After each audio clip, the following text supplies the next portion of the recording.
Y ahora, otro nivel.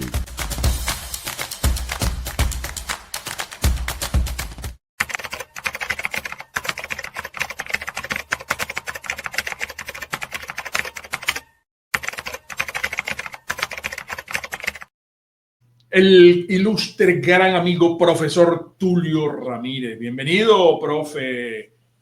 Gran abrazo. Buenos días, Erika y Mingo. Un placer estar nuevamente con ustedes. Qué bueno. Nosotros ayer, gracias a los amigos del Nacional, nos topamos con un post en Instagram de una gente que se llama Wow, con G. Rendimiento de los bachilleres en la universidad después de un semestre. Son varios posts, ¿no? Antes de ese semestre tuvieron un semestre de nivelación. Universidad Central de Venezuela, marzo 2024, solicitaron cupo de ingreso 2.200 bachilleres. Ingresaron 573 en distintas escuelas de la Facultad de Ciencia. Resultados luego del semestre de nivelación y del primer semestre. De los 573 estudiantes, 461 no lograron aprobar ni una asignatura. 80,25% no logró superar las exigencias del primer semestre. Esto es un trabajo del Nacional, Educación, Mito y Olvido, profesor Tulio Ramírez, que está con nosotros aquí. Y las preguntas, y me voy a extender un poquito y me disculpan todo, porque las preguntas en este caso son muy pertinentes. ¿Cuántos de estos alumnos van a continuar la carrera y seguirán insertos en nuestro sistema educativo? ¿Cómo hacemos con un alumno que después de 2 semestres, incluido uno de nivelación, no aprobó ninguna materia?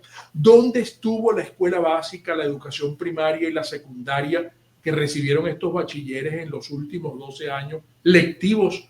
¿Cómo lograron graduarse de bachilleres unos seres que desconocen totalmente las tablas de multiplicar y no tienen ni la más remota idea de los procesos de matemáticas y aritmética? Entonces, esto es un desastre, porque nosotros estábamos hablando de la mediocridad de un intelectual mexicano que nos hizo llegar una reflexión sobre su país y citaba a Ortega y Gasset. Entonces, yo le respondí diciendo que esto no es solamente México, y le hablaba del problema venezolano. Profe, que usted, ¿quién mejor que usted? Esto describe un panorama muy poco esperanzador.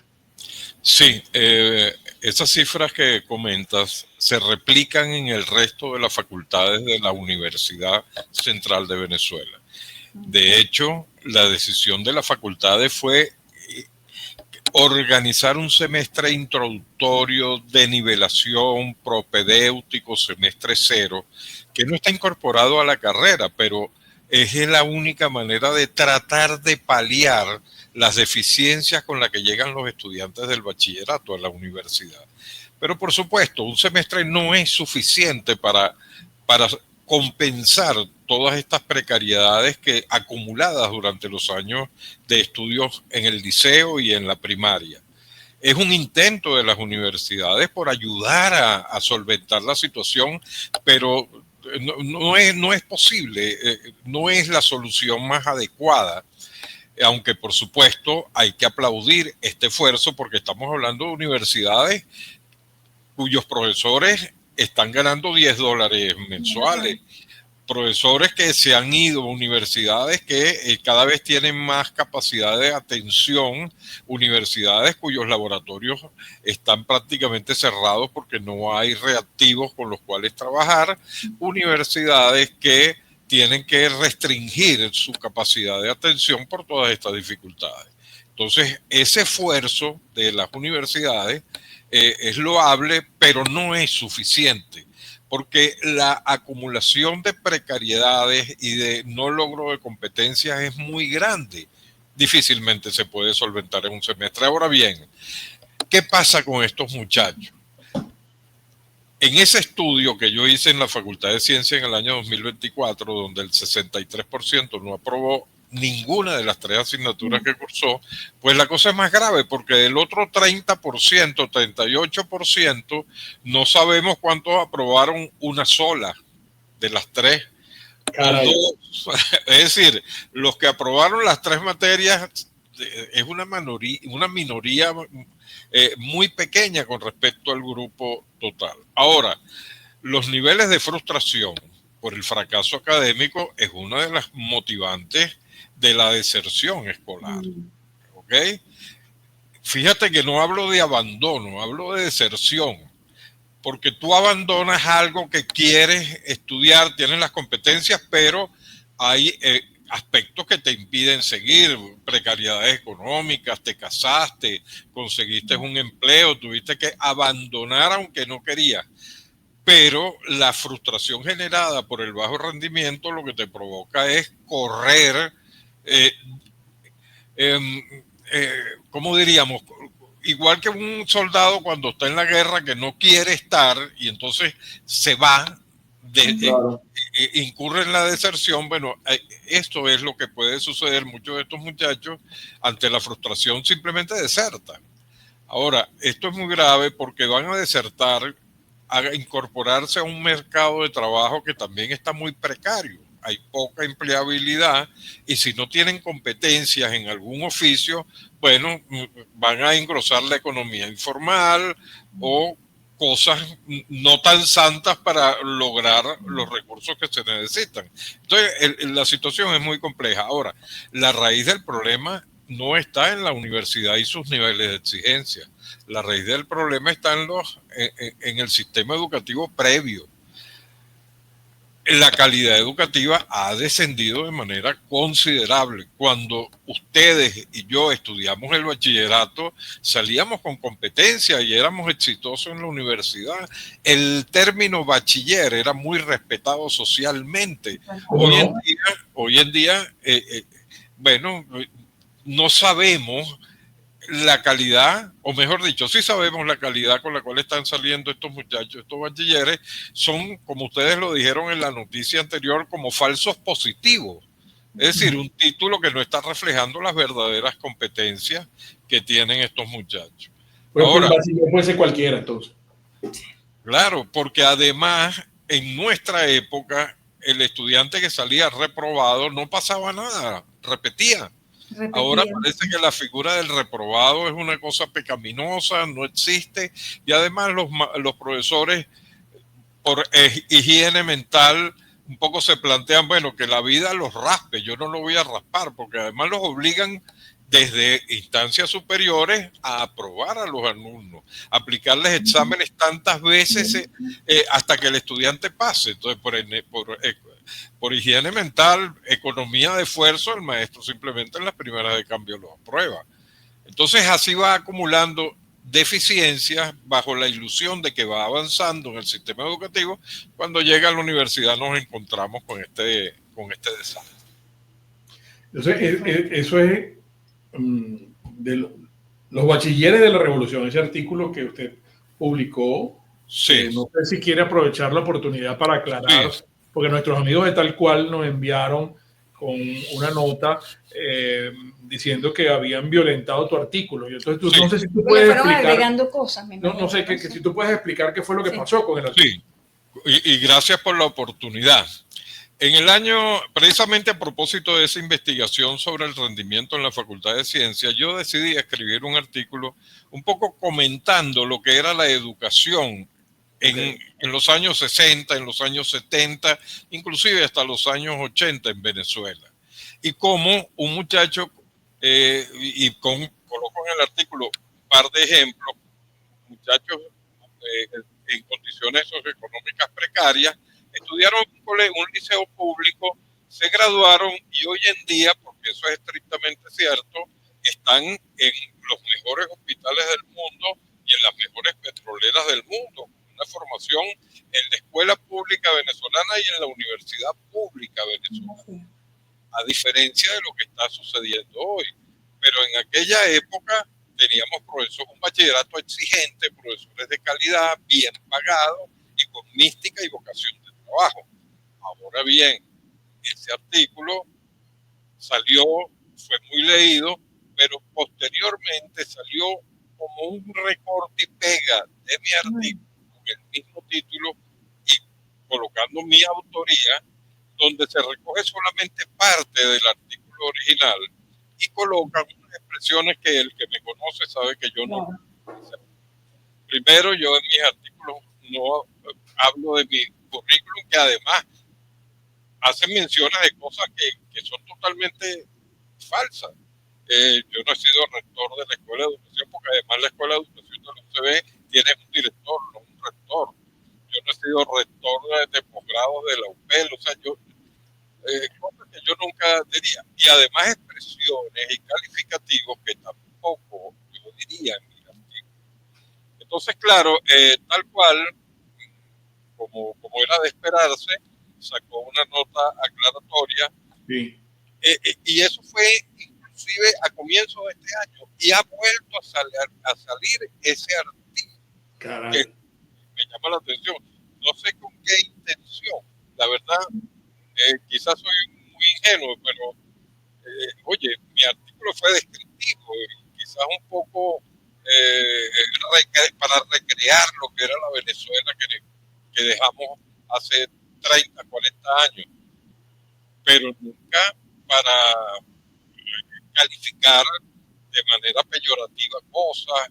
No, simplemente una visión crítica, claro, por supuesto, de lo que fue nuestra vivencia de estudiantes y lo que es la vivencia de los estudiantes de ahora. Pero bueno, gracias por dejarme aclarar una vez más ese artículo tan extraño que está circulando conmigo. No, y que esperemos que no se vuelva a repetir, pues, esa situación, porque es muy incómoda. Claro, además que no son las palabras del profesor Hernández, pero lo están haciendo pasar como que Ramírez, podríamos hacerlo en un problema, además, ¿no? Sí. Te corregía, Ramírez. Mi gran amigo Tulio Hernández está en Colombia. Verdad. Disculpe, Ramírez. Suele suceder esa confusión muchas veces con mi gran amigo Tulio Hernández. Qué pena con usted. Aquí, por ejemplo, Mario Mustiola le pregunta, ¿cree usted que la formación académica de los bachilleres de la Revolución responde a las necesidades del socialismo? Bueno, fíjate, eso es una pregunta un poquito complicada porque intervienen muchas cosas, ¿no? Efectivamente, para darle algo de razón al oyente, los diseños curriculares han ido cambiando en estos últimos 20 años con un marcado sesgo partidista, porque ni siquiera es un sesgo ideológico, es un sesgo partidista, y eso está prohibido en la Constitución. La educación debe estar abierta a todas las corrientes de pensamiento, porque no hay educación neutra, eso no existe. Pero lo que prohíbe la Constitución es el uso y abuso partidista de lo que son los espacios pedagógicos como la escuela. Es decir, la escuela no puede ser el escenario para proyectar programas de partidos políticos o tratar de que los estudiantes se inscriban en una doctrina política determinada de manera compulsiva y bajo la apariencia de contenidos académicos. Eso ha sido muy denunciado. Yo mismo escribí sobre y denuncié los contenidos de la colección Bicentenario, sobre todo en el área de ciencias sociales, donde tergiversaban la historia, la acomodaban a los intereses del proyecto político del gobierno. Eso fue denunciado en su momento. Pero la escuela de esa manera pierde su esencia pedagógica. Pero también hay otro factor que se une al anterior, es la diáspora de buenos profesores. Se han ido de las escuelas los buenos docentes y han sido sustituidos muchas veces por voluntarios de las misiones, misión chamba juvenil, que también se incorporan a las aulas con esa doctrina, con esa línea de pensamiento, tratando de imponer criterios que no son acordes con lo que debe ser la vida académica de una escuela, de un liceo. Y por supuesto, se agregan otros elementos de reciente data como el horario mosaico. Si usted no recibe 5 días de clase a razón de 6, 7 horas diarias, las precariedades aumentan, las competencias no las logra. Entonces es un conjunto, una maraña de cosas que bueno, que hay que ir resolviendo, porque la educación es rescatable, siempre. Porque además debe ser rescatable porque es lo que va a impulsar el desarrollo del país, y a los hechos me remito. Es decir, después de la Segunda Guerra, Japón y Corea eran dos países barriadas. Y hoy en día son dos países potencia, sin petróleo, sin minerales, pero con inteligencia, con talento, con educación. De tal manera que está comprobado. Lo único lo otro que está comprobado es que sin educación usted no llega a ninguna parte. Entonces, ante las pruebas, a las pruebas me remito, y por eso es que no podemos apostar por el fracaso de la educación. Aquí debe haber un gran acuerdo nacional para impulsar a la educación hacia adelante, porque es la única manera de salir de esta gran crisis existencial que tenemos desde el punto de vista económico, político. Con educación se arreglan las cosas. Ahora, profe, ¿cómo entender algunas cuestiones que se nos presentan con muchos contrastes? Por ejemplo, en todas estas investigaciones que usted hace, desprendiéndose de las mismas cifras que usted cita en su artículo, los bachilleres de la revolución, bueno, resulta que estamos raspados, esos bachilleres están raspados. Ajá. Y en consecuencia nosotros, la educación de la revolución también está raspada. Ajá. Pues, ¿no? Claro. Estábamos haciendo mención de un ranking de justicia donde salimos de último entre todos los países, 143 países en materia de Estado de Derecho raspado. Entonces, ¿cómo se entiende que teniendo una educación raspada, que esto angustia y mortifica muchísimo, porque muy pronto vamos a pasar a ser una sociedad completamente disminuida comparativamente con otros países por esta educación que se está impartiendo? Sin embargo, usted analiza y a uno le llegan algunos rankings de investigaciones de universidades en el mundo, y resulta que todavía la Universidad Central, la Universidad Metropolitana, la Católica, etcétera, salen entre las primeras. Siempre están entre las 25 mejores universidades del mundo. Entonces, ¿cómo se entiende eso? ¿Cómo se entiende eso? Sí. Bueno, en el ranking mundial estamos por debajo de las 1000 primeras universidades, pero en el ranking de la región hay 2 universidades que están en los 30 primeros lugares. En el número 30, número 31, número 32. Me refiero a la Universidad Central, la Universidad Católica y la Universidad Simón Bolívar. De la Simón Bolívar. La Simón Bolívar. Y los Andes, Metropolitana, tienen también buena puntuación. ¿Qué pasa? Por ejemplo, en las universidades públicas, que yo los llamo los cascos azules de la educación, que son estos profesores que de manera voluntaria, con mística y con un gran espíritu universitario, se mantienen en las aulas, se mantienen investigando a pesar de los precarios sueldos que reciben, a pesar de que tienen que trabajar en una, otra y otra actividad para poder recibir el sustento diario. A pesar de todas esas condiciones tan inhóspitas, sin recursos, sin financiamiento de proyectos, siguen investigando y siguen formando estudiantes y siguen publicando. Esos son cascos azules de la educación venezolana. Eso no existe en más ninguna otra parte del mundo, porque un profesor que reciba en $120 mensuales, 10 por el salario y lo demás por los bonos, no tiene como mantenerse en una universidad. Sin embargo, repito, nuestros cascos azules hacen prácticamente trabajo voluntario.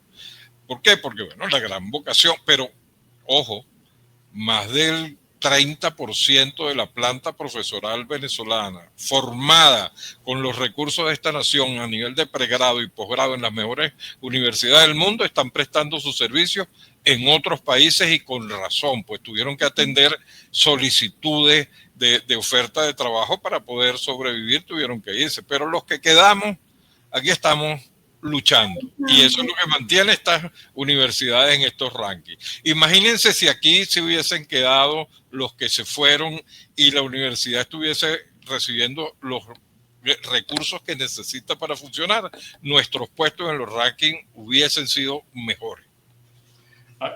Yo coloqué una caricatura recientemente en mi Instagram que me llegó. Aquí está la firma del caricaturista, donde aparece José Gregorio Hernández al lado de una calavera, ¿no? Sí, Un cadáver. casi un cadáver. Y dice el texto: les voy a decir una vaina, al que deben canonizar es a este pensionado que con $1 mensual hace milagros todos los días. Así es. Eso es lo que está, refleja. O sea, los profesores universitarios que Correcto. reciben $10 mensuales. Sí. Sí. Vamos Vamos a hacer un pequeño paréntesis, profe, para saludar a otro grupo de amigos patrocinantes. Seguro. Estamos hablando con el profe Tulio Ramírez, brillante en sus investigaciones y compartiendo con nosotros sus experiencias. Vamos a hablar, mujer, de la tintorería y lavandería G-Cleaners. Y en esta oportunidad me quiero referir una vez más al teñido de piezas, porque hay allí un trabajo de rescatar. Tú tienes un pantalón, claro, que tú quieres mucho y le has dado julepe. Le has dado julepe, qué buena palabra. Le has dado julepe, ¿no? Entonces, el pantalón, tú dices, oye, pobrecito, está desteñido. Cónchale, pero tú lo puedes rescatar porque hay un servicio de teñido de piezas que es una maravilla en la tintorería y lavandería G-Cleaners, todo ecológico, y el pantalón te va a quedar para estrenar, claro, que no esté roto, que tenga los botones bien o el cierre, etcétera, que no esté roído, ¿ya? Sí. Pero que esté estando en buen estado. Si está desteñido, te lo van a recuperar y te lo van a poner como nuevo. Eso, no solamente el pantalón, cualquier pieza que tú quieras traer, mira, es que es como mágico este servicio de teñido de piezas. Compruébenlo trayendo esa ropa a la tintorería y lavandería G-Cleaner en la mezanina del centro comercial Galerías Prado del Este. Muy bien, estar justo arriba en el Automercado Plaza. Distasi Motors, qué maravilla es hablar de Distasi Motors. Fíjense, ellos colocaron recientemente un post, además de que nosotros venimos mostrándoles los modelos 2026, porque ya en Distasi Motor, que es el Honda de los palos grandes, porque tenemos los modelos Honda nuevos, como el Honda City, que lo están viendo allí, y la camioneta HRB. Chicos, pero es que hay un departamento de seguros que es extraordinario, con unos planes para que usted salga, porque eso es tranquilidad. Eso es tranquilidad. Y hay unas distintas modalidades de pago. Y nosotros queremos que usted haga énfasis y diga, mire, en Erika y Mingo nos dijeron que además de probar esta maravilla de carros Honda, de los nuevos modelos, quiero conocer cuáles son las opciones y alternativas que tengo para los seguros de los automóviles. Eso es Distasi, un servicio integral maravilloso. Desde siempre la Honda de los palos grandes. ¿Qué te provoca comer? Me provoca majarete, hombre. ¿Qué te provoca? A mí siempre bollos pelones. Ay, qué rico. ¿Desde cuándo no comes bollos pelones? Desde la última vez que le encargamos a María Torres, tenemos que pedir bollos pelones. ¿Qué te dijo María ayer que estaba preparando? Que estaba haciendo reciente. No lo puedes decir. Sigue haciendo sus polvorositas, se está preparando para haciendo todo, pero también sus encargos. El roast beef. Pero acuérdate que ella hace una carne mechada que es ¡qué rica! Sí. ¡Qué hambre! Y tenemos tiempo que nos recomendamos la chalupa también, que le queda tan rica, María. Deliciosa. La ensalada de lentejas. Iba a comentarte las ensaladas. Bueno, fíjate. Tenemos mucho tiempo sin ensalada. Sí. Bueno, vamos a encargar, y ustedes también, ella es la chef de la cocina mantuana en Venezuela. Los venezolanos que estén fuera del país y quieran mandarle un majarete o una torta de queso criolla a su gente que tienen aquí, María Torres, porque todo lo que prepara María es una fiesta en tu boca, porque ella es los recuerdos culinarios de siempre. ¡Qué rico! ¿No le provocará a Tulio un majarete de María Torres? A nadie le amarga un dulce. A nadie le amarga un dulce. Así es. Vamos a hacérselo llegar. Aquí Luis Miguel Montero le pregunta, profesor Ramírez, ¿qué opinión le merecen los egresados en Ciencias y Artes Militares, que además salen con 2 títulos universitarios, la mayoría de las veces en ingeniería? Y también por acá tenemos a Carlos Arellano, que le pregunta, en un país donde pretenden quitar la nacionalidad a opositores, donde no hay crecimiento económico ni generación de riqueza sustentable, ¿qué sentido tiene la educación universitaria? Claro, e interpretando también muchas inquietudes de la gente del chat, coinciden en señalar que si el profesor Tulio Ramírez dice y describe cómo son los bachilleres de la revolución, es porque los que imparten esa educación revolucionaria son así. Es una pregunta que delicada. También ha ido disminuyendo la calidad del profesorado. También Claro. Uh-huh. Sí, por supuesto. Las dos preguntas son muy interesantes. Sobre el mundo militar, la verdad no conozco mucho. No tendría muchos elementos para opinar. Salen egresados como ingenieros, pero bueno, la calidad de estos estudios y eso no tengo elementos para calificarlos, pero sí me gustaría comentar la segunda pregunta, que tiene que ver con la calidad de nuestros bachilleres. Miren, hay dos problemas que la educación de un país debe enfrentar con decisión. Primero, ¿qué es la educación y qué pretende que sea la educación para ese país? Eso no puede dejarse solamente bajo el criterio del liderazgo político. Ahí tienen que convocar a toda la sociedad. Y eso es clave.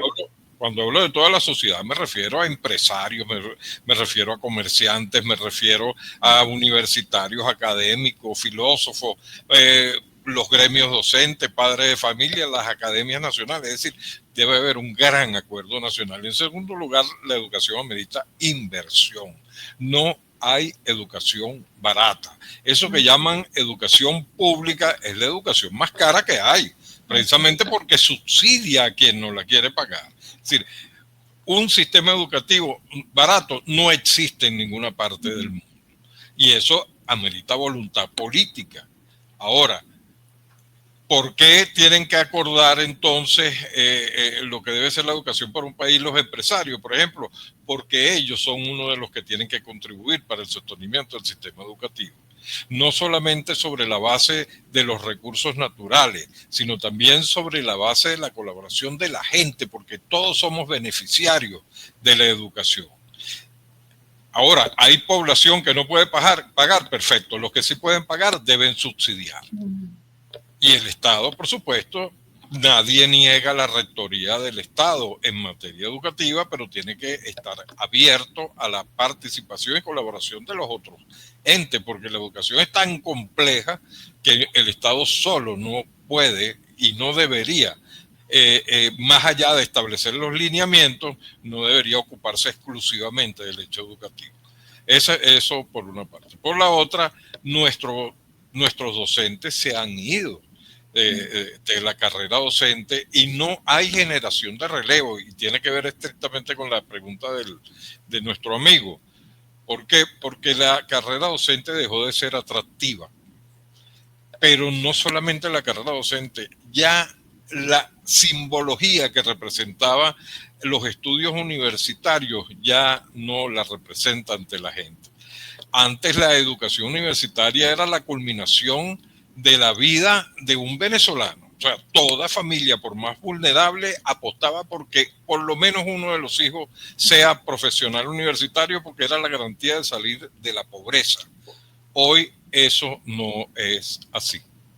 Los muchachos ven que un ingeniero, un administrador, un sociólogo y un educador viven en las peores condiciones, sacan sus cuentas y dirán, bueno, yo voy a invertir 5 años de estudio para culminar así.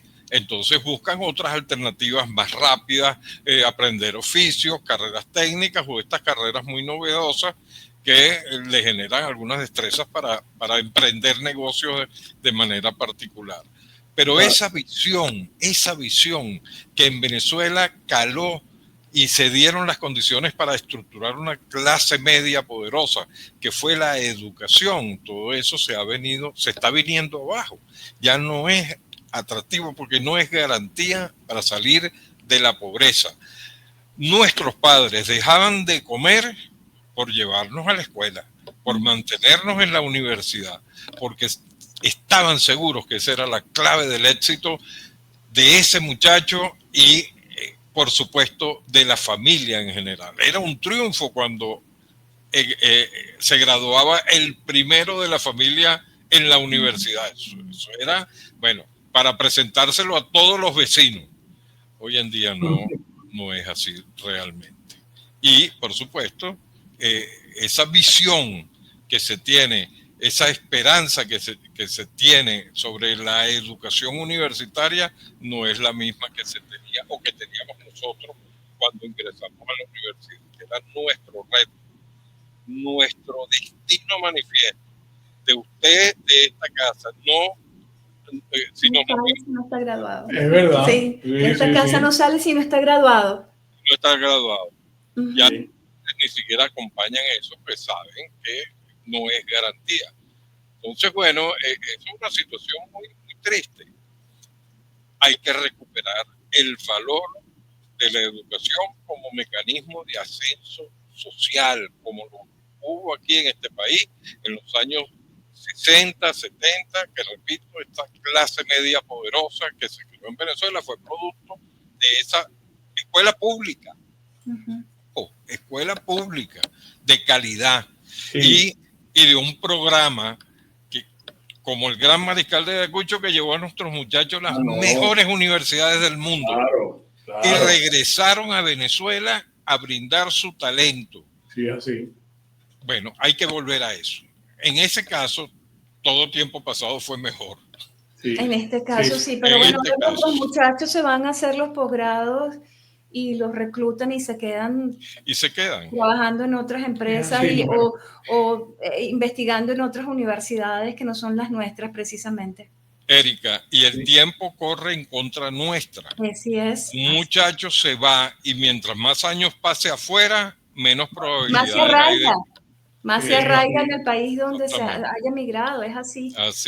Por acá hay un comentario que no quiero dejar para pasar de Londoño. Bravo, profesor. La USB ha intentado incorporar a profesores que están en el extranjero en sus cursos para paliar esas necesidades. Muchos egresados en el exterior estaríamos dispuestos a contribuir. Qué bonito. Qué bonito, ¿no? Y yo agregaría qué bonito también, comentario. Sí, si tiene. Sí, tengo un comentario. Londoño, te felicito. Esa es la manera de asumir de manera creativa las dificultades que estamos viviendo hoy. Tenemos las nuevas tecnologías, podemos conectarnos en tiempo real, podemos ayudar y contribuir a la formación de nuestros profesionales desde cualquier parte del mundo donde estemos. Y hay, de hecho, muchísimos profesores que lo están haciendo prácticamente gratis, porque no hay manera de pagar. Claro. Mira, es que se nos está acabando el tiempo, pero a lo mejor este comentario que voy a hacer va a servir como para que Tulio nos acompañe pronto, pues, ¿no? Porque yo creo que nosotros, Erika estuvo su tiempo dando clases en la universidad, yo también pasé 19 años dando clases. Yo me retiré incluso porque sentía que estaba pirateando los exámenes, corregir los exámenes. Yo dije, no puedo. En ese momento estaba en televisión, en radio, hacía micros, publicidad, yo decía, bueno, entonces no puedo. Entonces el estrés era demasiado. No, y hay que prepararse para dar clases, hay que prepararse. Pero yo quiero meter aquí un tema y me gustaría comprometer al profe para que nos ayudara a desarrollarlo. Yo creo que hay que orquestar una campaña para que volvamos a leer más libros y nos dejemos de esto, profe. Sí, por Porque favor, sabe una cosa, yo estaba mencionando al principio del programa la rebelión de las masas, Ortega y Gasset. Vamos a suponer que un profe de literatura le diga a sus alumnos, mañana me traen un resumen, o la semana que viene, me traen un resumen de la rebelión de las masas de Ortega y Gasset y eso lo vamos a hablar y lo vamos a desmenuzar en la clase. Ahí llega el chamo, ChatGPT, el nombre que le queda dar. Necesito un resumen que no tenga más de 2 cuartillas, no sé si estoy hablando en términos no están superados. Bueno, más de 2 páginas. Más de 2 páginas, y entonces hay profe, y entonces todos. Y van a ser una copia textual. No puede ser como hace un profesor para combatir. Muy bien, mujer. Estamos en coro. Estamos en coro. Estamos sintonizados. Yo estoy muy mortificado. Claro que sí. Muy mortificado. Sí. Además, el reciente premio Nobel de Filosofía, premio Nobel de Filosofía no, el príncipe de Asturias, Ajá. el de filosofía, comentaba el filósofo que la verdadera lucha es contra las redes sociales que están generando una adicción y nos están, bueno, no digo idiotizando, pero nos están Drogando. alejando de Una eso, droga. de un papel, de la realidad, del contacto físico, No, de mirar a los ojos y conversar. y te impide pensar. Bueno, Entonces, pero eso es casi que otro una programa. reflexión de Tulio sobre esto, o no sé si hacemos un programa, ¿vale? Me encantaría, pero sí, les adelanto algo. Me encantaría un programa, pero les adelanto algo. Uno de los efectos perversos del uso abusivo de estas inteligencias artificiales y sus respuestas inmediatas es lo llamado la economía del pensamiento. Nos estamos conformando con píldoras y asumimos que son ciertas. Eso limita nuestra capacidad de reflexión, nuestra capacidad crítica, y ya un texto de más de 5 páginas lo consideramos una enciclopedia, porque estamos acostumbrados a las píldoras de 2 párrafos para dar respuesta a nuestras interrogantes. Eso es economía de pensamiento, y eso es fatal para el desarrollo cognitivo del niño, del joven, porque analfabeto no solamente es el que no sabe leer, es también aquel que sabiendo leer, no lee. No entiendo. ¿Por qué no nos ayudas a organizar unas tertulias, unos 3 encuentros, y hacemos un panel de invitados de 2 o 3 intelectuales ilustres como tú, y desmenucemos esto? Claro, yo creo que es importante. Es importante hacerlo. Por lo menos desde aquí, sí, que empecemos esta como campaña. un pequeño aporte, pues, Sí, ¿no? sí. Profe, de verdad, muchísimas gracias. Profe Ramírez, muchísimas gracias por habernos acompañado hoy. Seguro. El gran Un abrazo. El gran Tulio Ramírez.